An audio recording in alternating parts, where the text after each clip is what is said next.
talk to me a little bit about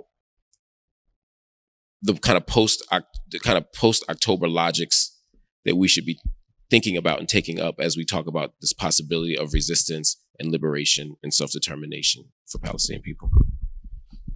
What October 7th has taught us is what plane hijackings have taught us, and what suicide bombings have taught us, and what all of these other things have taught us, is that the world is telling us time and time again that the only times we are going to put you on the screen, or we are going to listen to you or talk to you, is when you commit acts of violence.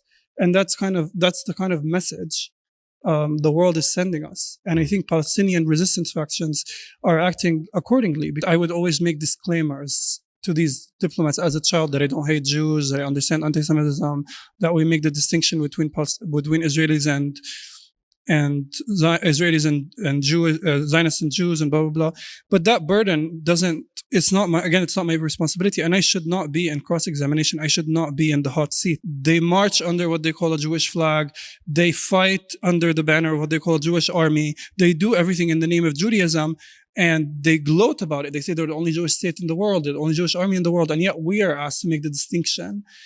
So today, in the kind of discourse about the arrest of Mahmoud Khalil, the Columbia student, there's been so many well-meaning Jewish people and also non-Jewish people who have been saying this kind of behavior, this kind of crackdown does not keep Jews safer. It's telling us that there is nothing more evil, or there is nothing more dangerous, or there is nothing more profane than anti-Semitism. And it makes it as this and it creates a hierarchy in which certain racisms are worse than others. I think it would be a bit problematic if churches had Confederate flags in them.